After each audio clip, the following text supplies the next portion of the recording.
نام خدا، خوش اومدید به این ویدیو. تو این ویدیو قصد دارم که رودمپ برنامه‌نویسی اندروید رو به صورت کامل برای شما عزیزان که علاقه به این حوزه برنامه‌نویسی دارید شرح بدم.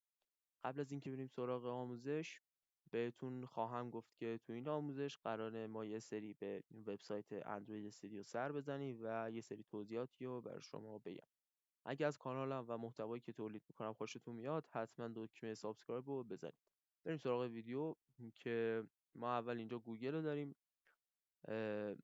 یه جورایی الان این سایت اندروید استودیو و یه جورایی که یعنی دقیقا خودشه و خب اینجا آدرسش developer.android.com هستش که اگه خواستید برید ببینید اینه آدرسش. ببینید دوستان، ما تو کلا حوزه برنامه‌نویسی اپلیکیشن های موبایلی بگم بهتره، دو دسته داریم. یکی اندروید، یکی هم آی او اس که برای تولید آی او اس یعنی زبان برنامه‌نویسی سویفت وجود داره و میتونید از اون استفاده کنید.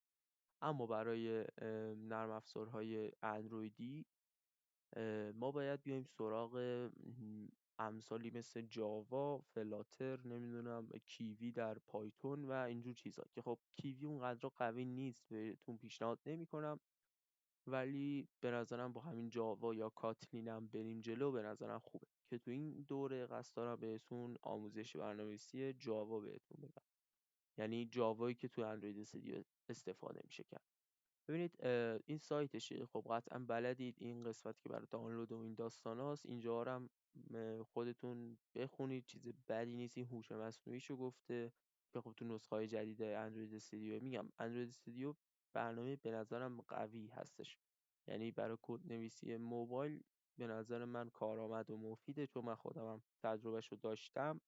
میتونید تو ویدیو قبلی ببینید که ما اپلیکیشنمون رو ساختیم در عرض حتی کمتر از یک ماه یک اپلیکیشن بالا آوردیم که توش آموزش برنامه‌نویسی میدادیم و اونو به کافه بازار دادیم و قیمت 5000 تومان گذاشتیم روش. یعنی اینو میخوام بگم که اگه شما یاد بگیرید میتونید همچین کارایی بکنید داخل این دوره، بستگی به تلاش خودتون داره. ولی چیزی که هست اینه که خب این قسمت برای دانلوده، این قسمت برای دانلود استیکاه. حالا این دوتا چی هن؟ این که خود دانلود اندروید استودیو که میایید نصبش میکنید از اینجا با توجه به پلتفرمی که دارید، و اینم استیکاه. ببینید چون این سایتش خودش تحریمه و اپلیکیشن خود اندروید استودیو هم تحریمه، شما به یه نرم افزار تغییر آی پی نیاز دارید که خب باید آی پی ثابت و پرسرعت باشه. چرا اینو میگم؟ به خاطر اینکه شما وقتی که دانلود میکنید حجم 1 گیگابایت و 2 دهم تقریبا از گوگل دانلود میکنید، بعدش تازه باید نصبش کنید و از داخل برنامه دانلود درون برنامه در حد 2 3 گیگی هم میخواد.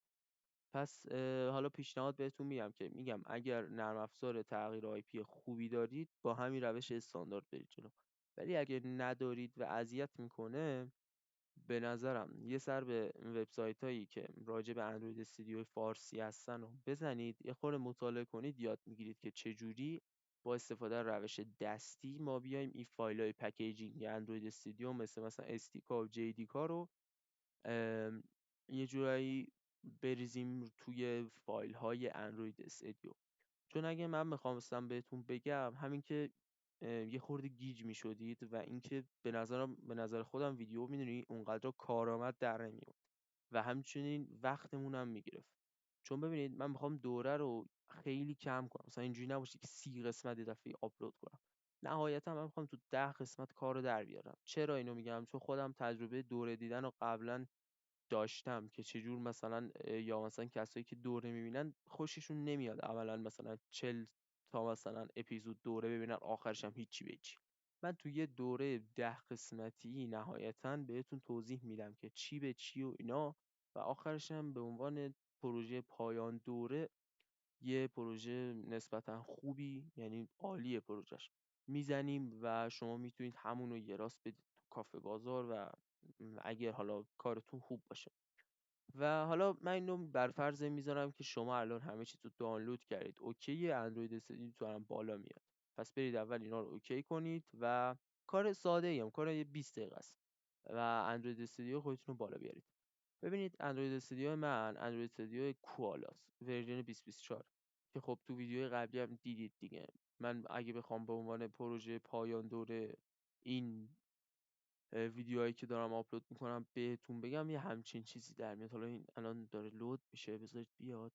یه همچین چیزی در میاد با این سبک دیزاین. یعنی دیزاینش نه خیلی مبتدیه نه خیلی حرفه‌ایه، یه چیز عالی که میتونید بذارید راحت تو کافه بازار و کار سختی هم نیست. یعنی اگه دانش برنامه‌نویسی داشته باشید، از زبان‌های دیگه مثل PHP یا قبلا پایتون کار کرده باشید، اینم براتون راحت میشه. ولی اگه صفرید، بازم من براتون جوری توضیح میدم که بفهمید چی بشی.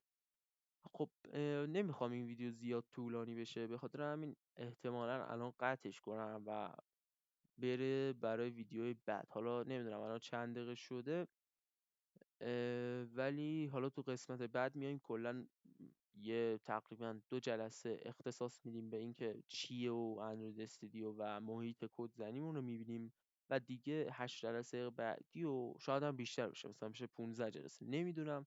ولی 8 جلسه های بعدی رو سعی میکنم بهتون که 24 ساعتی دیگه رو کد باشیم. یعنی دیگه چیزای اضافه و چرت و پرت رو اصلا نگیم و کلا رو کد باشیم و کدای بهینه و یه جورایی کارآمد بزنیم، نیایم الکی سینتکس توضیح بدیم و اینا. و میگم قرار همچین پروژه‌ای بزنیم. پروژه لاگین هم داریم، پروژه هر چیزی که بشه انجام داد و من سعی میکنم تو این دوره به صورت خلاصه بگنجایم آره گنجایش بدم. و همین دیگه، فکر میکنم دوره الان، یعنی دوره که این ویدیو 5-6 دقیقه شده به نظرم بسه. و تا ویدیو بعدی شما رو به خدای عزیز میسپارم. اگه از این دست ویدیو و کانالم خوشتون میاد، تو کانالم قراره ویدیوهای برنامه‌نویسی تولید کنم و یعنی بذارم و خوشحال میشم که دکمه سابسکرایب بزنید و کامنت بذارید برای انرژی گرفتن من تا این دوره رو ادامهش بدیم. مرسی که این ویدیو رو تماشا کردید.